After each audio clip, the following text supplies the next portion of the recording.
Tercera unidad. Se llama la controversia constitucional y la llamada acción de inconstitucionalidad. Muy bien. Este pequeño esquema que vamos a presentar a continuación, compañeros, es de un autor mexicano llamado Rolando Tamayo Salmorán. Muy bien. Voy a tratar de ser muy concreto con los puntos que representa este esquema. Y bueno, si tenemos dudas, por ¿Puede favor. volver a repetir el nombre del autor? Sí, claro que sí. Aquí se los voy a anotar, ¿eh? Se llama Rolando Tamayo Salmorán. Muy bien. Rolando Tamayo Salmorán. ¿Ok? Muy bien. Compañeros, si entendemos este esquema, vamos a comprender cómo funciona el régimen de medios de control de constitucionalidad. Ahí les va. La letra H nos va a representar el hecho social. La letra N nos va a representar a una norma. Y la letra A nos representa un acto de autoridad. Muy bien. Todo lleva una regularidad. ¿Recuerdan cuando en la prepa estudiaron el tema de química y los elementos que integran a cada uno de los elementos de la tabla periódica? Si le quitamos un elemento, pues pierde su esencia, pierde su naturaleza. Tiene que tener la carga de hidrógeno, la carga de carbono, la carga, bueno, todos los elementos que requiere estos instrumentos. Algo muy similar aquí ocurre. Si hubiese aquí un problema, se rompe con la regularidad constitucional. Por eso todo lleva un orden. Vamos a explicarlo. Este hecho queda fuera de cualquier circunstancia de naturaleza política o jurídica. Bueno, queda fuera de cualquier circunstancia jurídica. Este hecho es un hecho social y al ser un hecho social hay cuestiones de controversias, hay cuestiones referentes con guerras, hay cuestiones económicas, hay cuestiones políticas, hay cuestiones culturales, hay varias cuestiones que se involucran en la cuestión social. ¿Se entiende, compañeros? Toda esta problemática que tenemos aquí la queremos combatir con la creación del orden jurídico. ¿Vamos bien? Ok. Lo que hace un pueblo organizado es, bueno, ya nos independizamos, ya tenemos libertad, ya quitamos el régimen tiránico. ¿Qué hacemos como pueblo? Como pueblo, lo que nos correspondería es convocar a un poder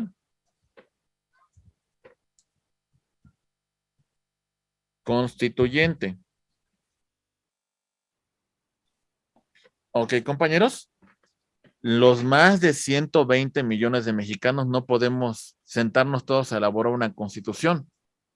No podemos, ¿verdad? Tenemos que dar esta atribución, esta representación al poder constituyente. El poder constituyente crea a la norma 1. ¿Cuál creen que es la norma 1? La norma primigenia, la norma fundamental de todo el orden. ¿Cuál creen que sea? La Constitución. La Constitución. La Constitución, exactamente. Esta norma 1 es la Constitución. Si tiene un origen la Constitución, sería la problemática social, el hecho social. Muy bien. Ok. Hasta aquí se va entendiendo el cuadro, compañeros, punto H1 y N1. Ok. Sí. Les mencioné una cosa. La Constitución regula la división de funciones. A1 es esta división de funciones. Función ejecutiva, función legislativa, función judicial. ¿Ok, compañeros? Muy bien. Ahí se encuentra perfectamente delimitado. Vamos a hablar de una función, la de creación de leyes. Esta competencia de crear leyes se encuentra aquí debidamente amparada. ¿Ok? Muy bien. Entonces, el Congreso de la Unión crea la norma y es aprobada por el presidente de la República. ¿Vamos bien? Se siguió el paso A1, el acto de autoridad que se encuentra pegado a la Constitución. N2 sería una ley secundaria. ¿Quién creó esta norma? La ¿Quién la norma creó? 1, ¿no? Bueno, tiene su origen De en la la norma Constitución. 1, pero ¿quién la creó? El poder constituyente, el poder No. legislativo. El poder legislativo, que son los poderes constituidos. ¿Sale? ¿Vamos bien? Ok. ¿Se entiende, compañeros? Esta norma 2, ¿pudiese ser contraria a la norma 1? No. No. No debería. No debería. Hay una regularidad. Y aquí va un punto que hacemos los abogados, ¿eh? Este es un primer parámetro que revisamos los abogados. Si cuando yo voy a aplicar esta norma 2, al analizarla a la luz de la Constitución, estimo que es contraria, entonces promuevo un amparo contra leyes, señalando que esta norma 2 viola los principios, los derechos consagrados en la norma 1. Y solicito no se me aplique dicha norma. Si queremos mantener la regularidad constitucional, los jueces tienen que hacer este análisis y revisar si efectivamente la norma 2 es contraria a la norma 1. Porque si alguna tiene primacía, esa es la norma 1. Muy bien. Ok, vamos en el orden. Norma número 2. Ok. Ahí va.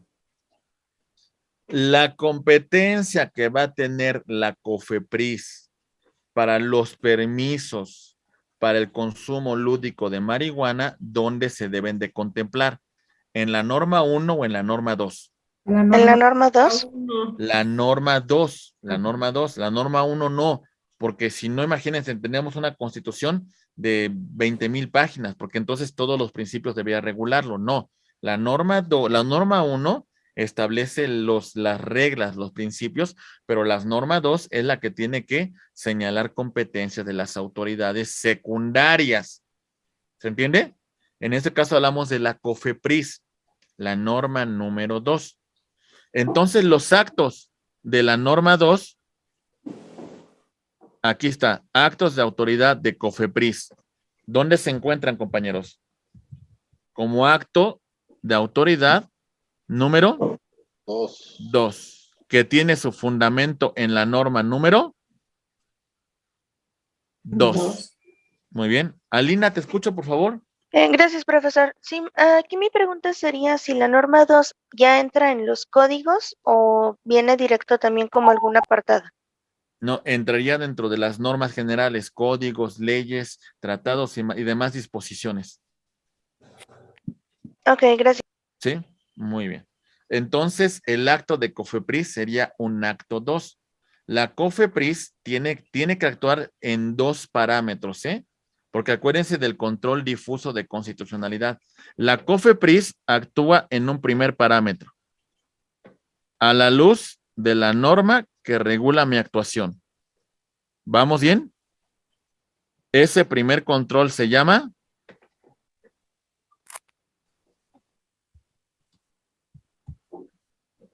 legalidad. ¿Ok? Ese primer parámetro que hago como autoridad. Segundo parámetro, que la autoridad actúe dentro del parámetro de la Norma 1. norma 1, que sería Constitución. constitucionalidad. Ah, ¿Se dan cuenta, compañeros? ¿Vamos bien?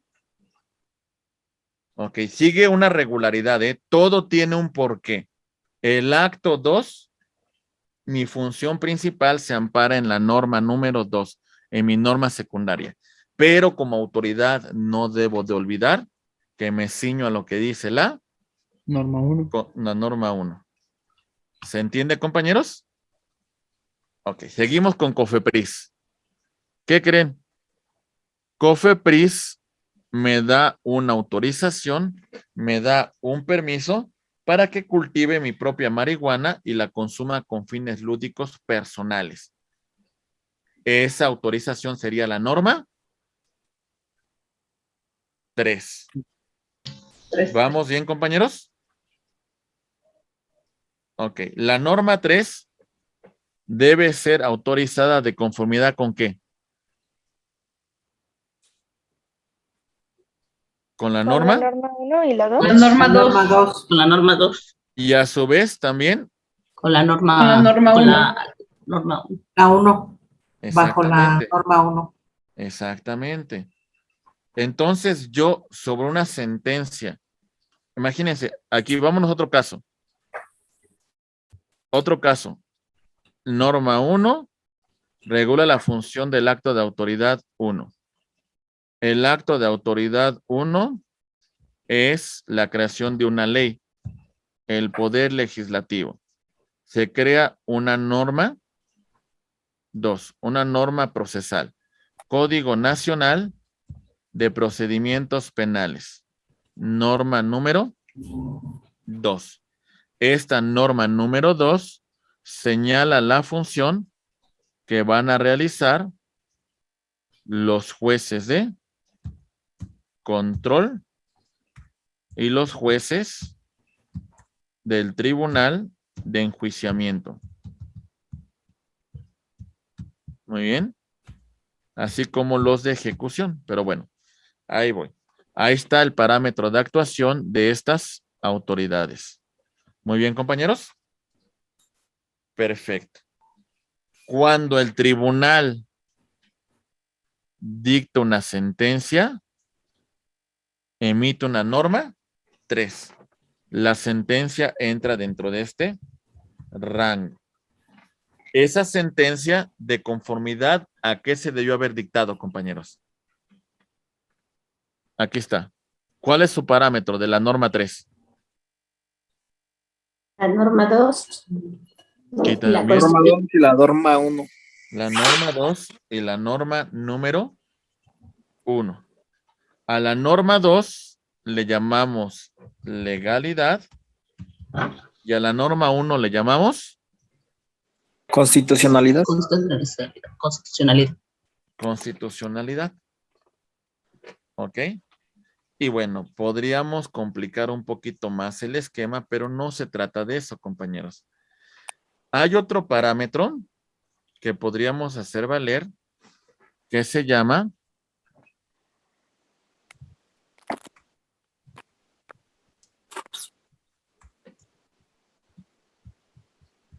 control de convencionalidad.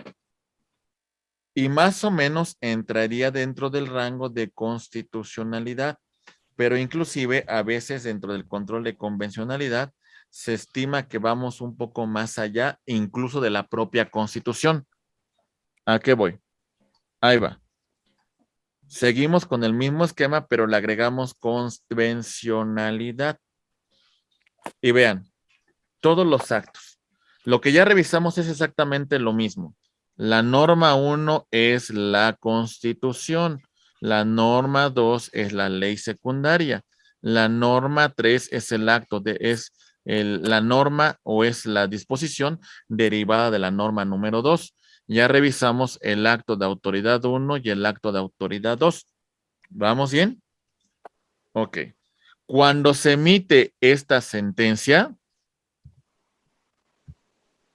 en primer lugar decimos que esta sentencia se emite de conformidad con la norma 2, pero también de conformidad con la norma 1. 1 y también de conformidad con este control. ¿Dónde estarían los tratados internacionales como norma? ¿En la 1 o en la 2? En la 1. En la 1. La realidad es de que en estricto sensu deberían entrar aquí. Aquí deberían entrar. Aquí. Y les voy a decir una cosa. Ubíquenlos ahí. Pero si es un tratado internacional en materia de derechos humanos, denle un espacio aquí. Solamente en materia de derechos humanos. Y es más, en ocasiones me atrevo a decir que el control de convencionalidad llega a superar a la propia Constitución. Y entonces sería como si fuera una super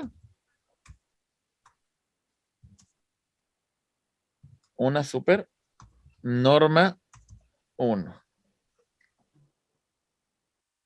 La norma 1 sería un Saiyajin nivel 3 y la norma 1 a nivel convencional sería nivel super Dios, nivel azul. El peor, el nivel más alto que tenga. Muy bien. La realidad Sería cuando ya es la Corte Interamericana, ¿no, profe? Exactamente. A ver, muchos todavía discuten esto. ¿Por qué? A ver, sobre todo abogados constitucionalistas netos dicen, no, ¿cómo es posible que un tratado esté por encima de mi Constitución? Pero les voy a decir una cosa. Las resoluciones de la Corte han generado cambios a nivel constitucional.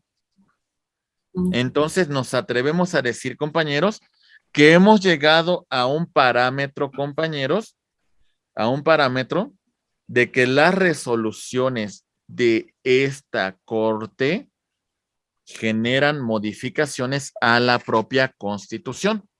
Muy bien. Alina, te escucho, por favor. Entonces, ¿el control de convencionalidad ya entraría como el principio por persona? Sí, en un estricto sensu, lo que usted va a hacer en un caso en particular, siempre tomen esto, compañeros, en cuenta. Ahí les va. Cuando hablamos del acto de autoridad, acuérdense que hay 3 tipos de acto de autoridad. Administrativo,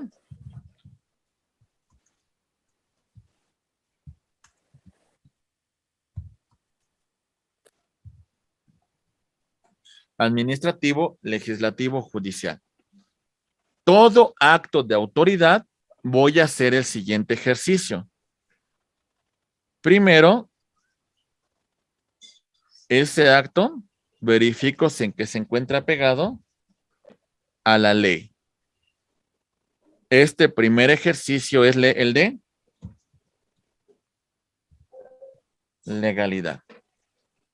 Y ya también ejerzo un control de interpretación conforme y un principio pro persona. Verifico que esa ley resguarde, proteja, repare los derechos humanos que se encuentran en la Constitución, pero no solamente en la Constitución, sino también en los tratados internacionales en materia de derechos humanos. Ok, entonces, ¿qué tenemos que hacer como abogados postulantes? Hagamos este ejercicio. Primero reviso que estos actos se encuentren apegados a la ley. ¿Ok? Después verifico si la norma que se aplica en este caso es acorde con los derechos que resguarda la Constitución y los que se encuentran en tratados internacionales. ¿Se entiende? Ok. Atentos. Si no fueran, entonces se ejerce un control difuso de constitucionalidad o de convencionalidad, según sea el caso. ¿Para qué?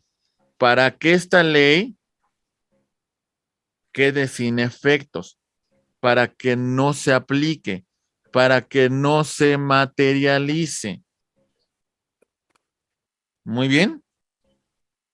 Ok, es complejo, compañeros, y es un tema de litigio estratégico.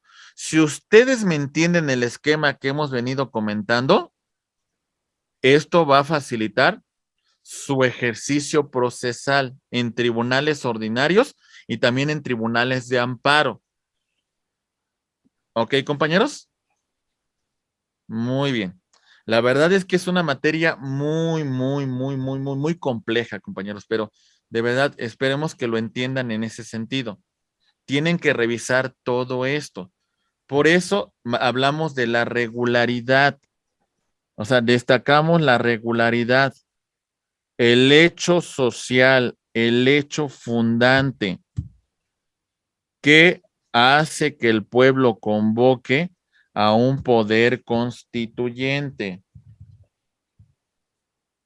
Este poder se da a la norma 1, la norma constitucional.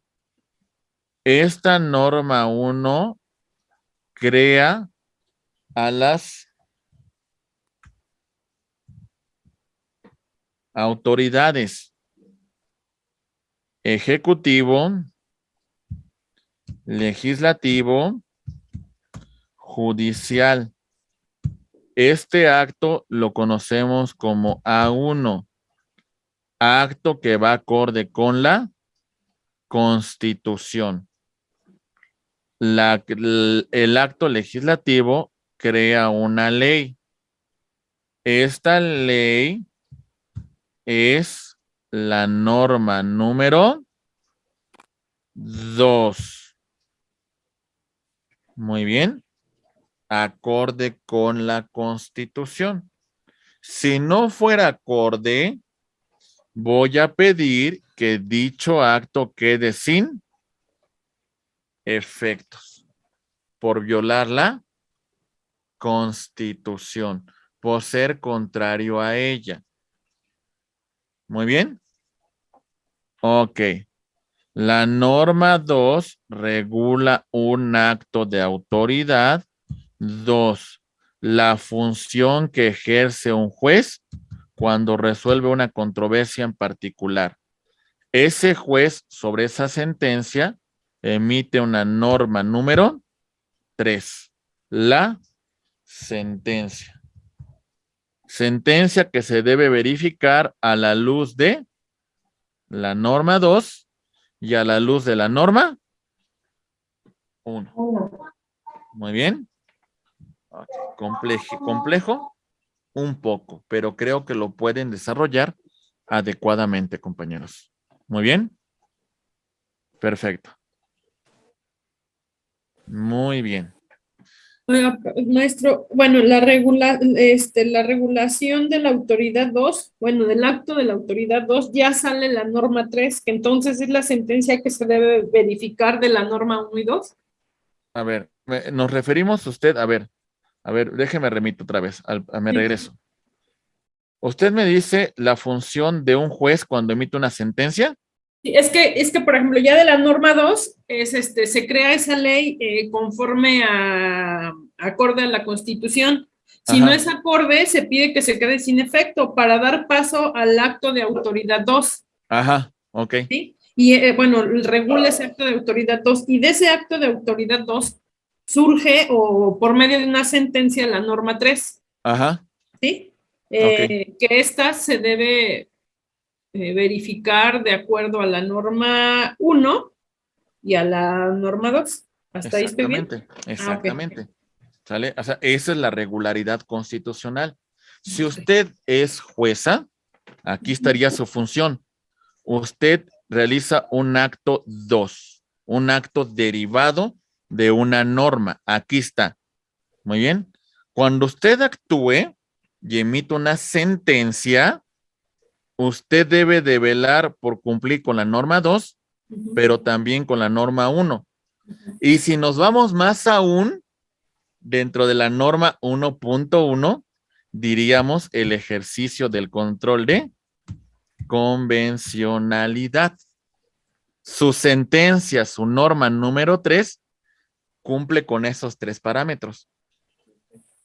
¿Ok? ¿Vamos bien, compañeros?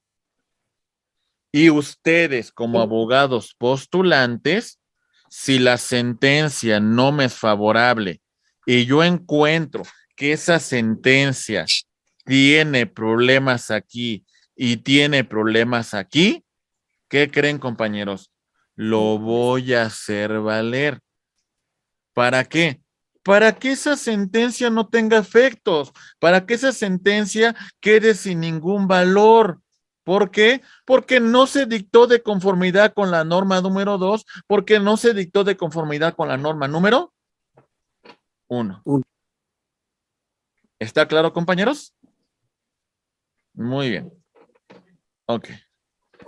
Compañeros, el bloque de constitucionalidad de las normas. La Constitución es la norma suprema, pero en el tema referente a los derechos humanos, vamos a colocar a la Constitución y a los tratados internacionales en una misma jerarquía. ¿Ok? Si mi Constitución tiene un tema de derechos humanos, esto es mi eje rector de derechos humanos, compañeros. Aquí está. No le pongamos jerarquía, pongámosle un bloque. Esto es mi bloque de derechos humanos. ¿Dónde se encuentra, compañeros? Constitución, Declaración Universal de Derechos Humanos y tratados internacionales en materia de derechos humanos. ¿Se entiende, compañeros? ¿Vamos bien? Ok, este es mi bloque de derechos humanos. Esto es lo que yo voy a hacer valer y esto es lo que va a tener su primacía. ¿Ok? Muy bien, compañeros. Detrás de eso ya vienen las leyes que determinan competencias para autoridades, ya viene el ejercicio de los derechos fundamentales, pero esta es mi columna vertebral, compañeros. No olviden un tema, esta contradicción de tesis, si pueden, estudienla con calma, compañeros. Este es el punto. Contradicción de tesis 293, diagonal 2011 de la Suprema Corte de Justicia de la Nación. Resuelve 2 puntos que se preguntaban los operadores jurídicos. ¿Qué posición tienen los tratados internacionales? ¿Dónde están? ¿Son norma suprema? ¿Y cuál es el valor de la jurisprudencia de la Corte Interamericana de Derechos Humanos? ¿Cuál es el valor? O sea que ahí estarían en el mismo rango, ¿no? Ambos. Ahí va. Ese es el punto principal, ese es el punto de partida de esta contradicción. Vean lo que dice. La Suprema Corte determina, los derechos humanos tienen la misma que, la Eficacia misma normativa. eficacia, No eficaz. ya sea que sean de fuente constitucional o de fuente convencional. ¿Sale? Declaración Universal de Derechos Humanos y tratados internacionales en materia de derechos humanos. Se les reconoce el mismo rango, salvo que la Constitución tenga una restricción. Pero si no es el caso, compañeros, tienen el mismo rango. ¿Y qué creen? En el tema de qué normas integran la convencionalidad, ok, este también es un tema importante que resuelve la contradicción de tesis. ¿Qué normas tienen que ver con la convencionalidad? Pues bueno, tenemos, el orden no tiene ninguna importancia, compañeros, pero tomémoslo en consideración. Declaración Universal de los Derechos Humanos. Declaración Americana de los Derechos y Deberes del Hombre.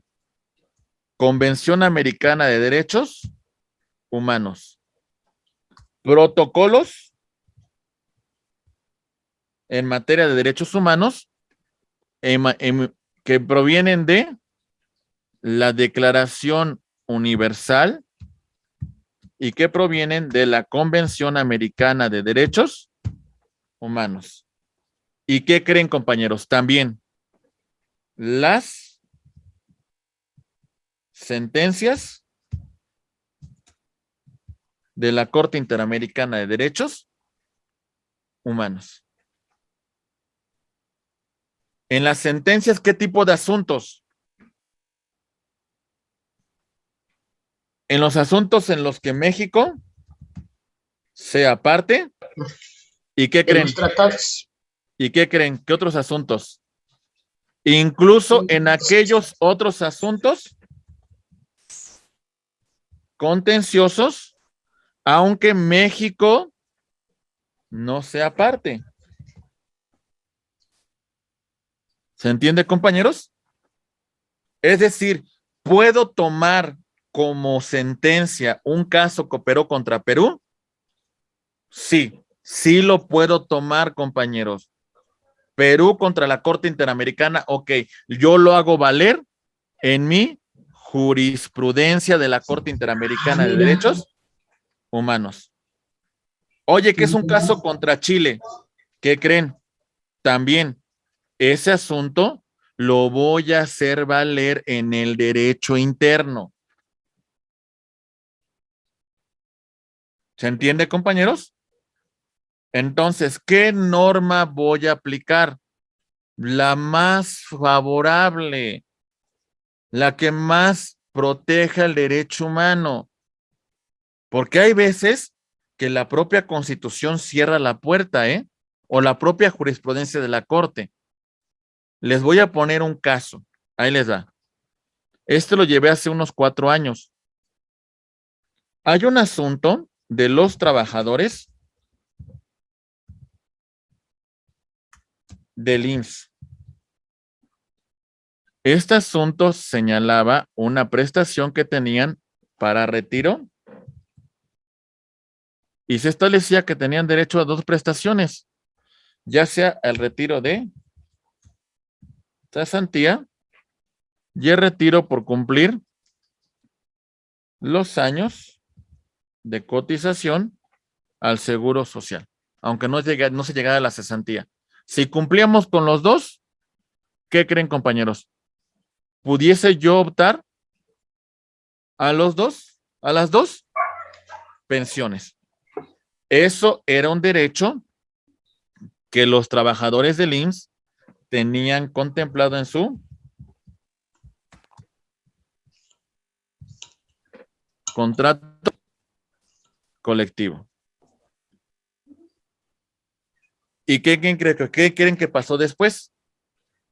El IMSS dijo, en la torre, estamos pagando un buen. No es posible esto. Y entonces empezó a negarlo.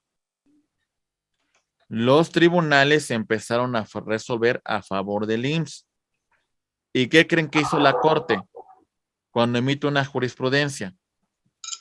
Resuelve también a favor del IMSS y dice que el trabajador solamente puede optar por un retiro, aunque hubiera sido un derecho adquirido por el trabajador. Estoy de acuerdo en el trabajador que ingresó a partir de esta disposición, pero los trabajadores que adquirieron los derechos con antelación, ¿qué creen?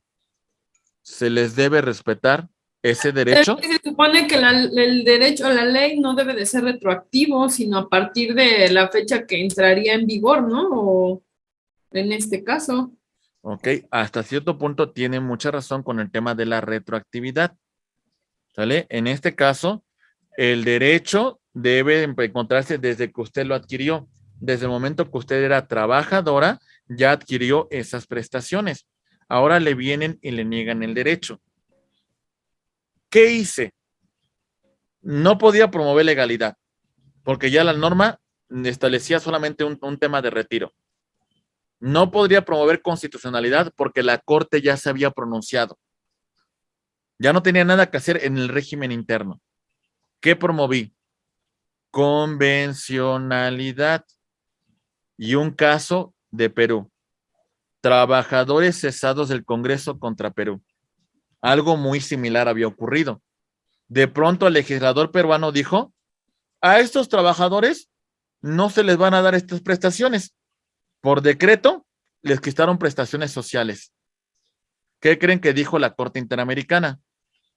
No, son derechos adquiridos y la obligación del Estado es cumplir con estas prestaciones porque estos derechos el trabajador los adquirió con antelación a que hubieses emitido el decreto. Así que págales sus prestaciones. Y eso fue lo que utilicé, compañeros. Control difuso de convencionalidad para estos derechos. ¿A qué se atañe la autoridad? A que como abogados, como operadores jurídicos, no lo reclamemos por esa vía. A que nos quedemos en un plano de legalidad y que nos quedemos de brazos cruzados y digamos, pues ya no hay nada que hacer. Se acabó. Lo siento, tu derecho fue vulnerado, pues te quedas con tu golpe. ¿Se entiende, compañeros? Muy bien. Profesor, Rápida. ¿y eso en qué, perdón, y eso en qué etapa se mete de todo el procedimiento? ¿Cómo sería? Por ejemplo, si en una cuestión de una apelación le niegan esa parte, ¿dónde se metería o cómo sería? Usted continúe con eso. O sea, a ver, ahí va. Usted tiene que agotar todo esto. Primero, la justicia ordinaria, la jurisdicción ordinaria. Después, la jurisdicción de apelación. Ok, vámonos en orden. Después, la de apelación. Aquí vamos. Apelación. Después de agotar la apelación, ya me voy a la jurisdicción de amparo. Ya agoté el amparo. Si hay una revisión, me voy a la revisión. Después de todo esto, se pronuncia la Corte en última instancia si así hay lugar. Y ahora sí, ya nos salimos de la justicia nacional y llegamos a la justicia interamericana. Agotamos la instancia de la Comisión Interamericana de Derechos Humanos y si aún así no se resuelve, llegamos a la Corte Interamericana de Derechos Humanos. ¿A qué me refiero? Es un arduo camino que debemos de seguir. Pero ¿desde dónde lo estoy preparando? Desde aquí, desde mi juicio inicial. Desde la demanda, ¿no? Desde la demanda. Si yo no lo preparo ahí, compañeros, y quiero venir aquí a decir esto, voy a decir, oye, ¿a poco apenas te estás dando cuenta? O sea, en este momento lo vienes a reclamar, pues evidentemente ya no va a proceder. ¿Se entiende? Yo lo preparo desde mi acción inicial. Desde ahí yo ya preparo todo este camino, compañeros. ¿Arduo? Sí, bastante arduo. Pero bueno, todo esto que les menciono acá se llama litigio estratégico. Gracias, profesor. ¿Sí? Muy bien. ¿Cuánto tiempo se llevó de que le dieran resolución a eso? A mí, por ejemplo, cuando yo presenté mi demanda aquí, la Junta de Conciliación y Arbitraje me negó este derecho porque dice que la ley era muy clara. Entonces la sentencia no me fue favorable. En materia de las juntas locales y juntas federales no hay apelación. Me fui directamente al amparo, pero yo desde la vía principal ya había presentado la cuestión de convencionalidad. ¿Ok? En amparo, el tribunal colegiado, ya muy estudioso, lo entendió y lo interpretó a favor. O sea, no tuvo que llegar hasta la corte, ¿eh? Si hubiera sido el caso, la revisión, me voy a la corte. No, pero aquí me quedé en amparo. Porque, ¿qué cree? El colegiado resolvió tomando el control de convencionalidad, tomando en cuenta la sentencia de la Corte Interamericana en el caso Trabajadores Cesados Congreso contra el Perú, y a mis clientes, pues le dio esa prestación, les concedió ese beneficio y bueno, condenó al INSS al pago de esta doble pensión. ¿Cuánto tiempo se llevó? Más o menos inició como en el 2014, se resuelve por ahí como del 2017, aproximadamente unos 3 años, mi estimado. Muy bien. Profe, ¿y eso fue a nivel nacional o nada más en algunos? Bueno, acuérdese, el amparo es efectos relativos. ¿Qué tendría que hacer las personas? Pues cada uno tendría que promover sus respectivas controversias. Solamente qué trabajadores fueron beneficiados, los que yo representé. Si hay otros trabajadores que se encuentran en la misma situación, pero que no promovieron nada, pues bueno, se quedan todavía con su problema, ¿verdad? Ok. ¿Sale? Muy bien. ¿Listos, compañeros? Ok. Empezamos con el primer medio de control de constitucionalidad que vamos a revisar, que es la controversia constitucional. Artículo 105, fracción 1 de nuestra Constitución. Recuerden lo que mencionamos. Procede por invasión de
Tapia es presidente de la República y en ejercicio de esa atribución vulnera una competencia de Evelyn Reyes.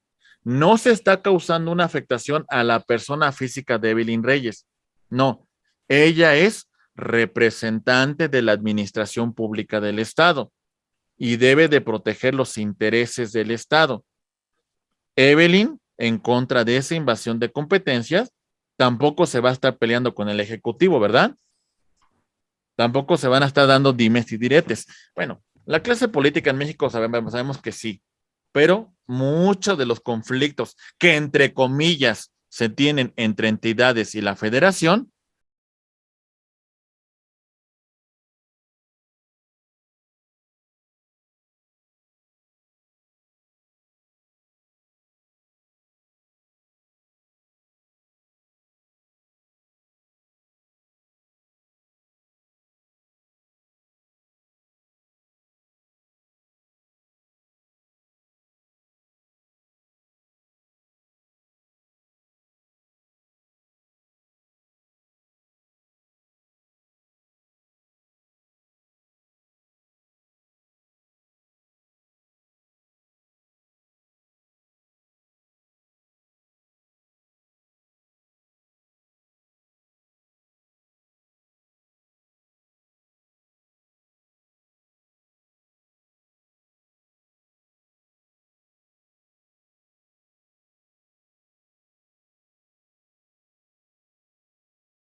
va a emitir su sentencia.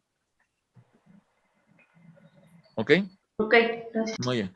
Bien, compañeros, rápidamente. Controversias constitucionales. ¿Qué van a ser impugnados? Actos de autoridad.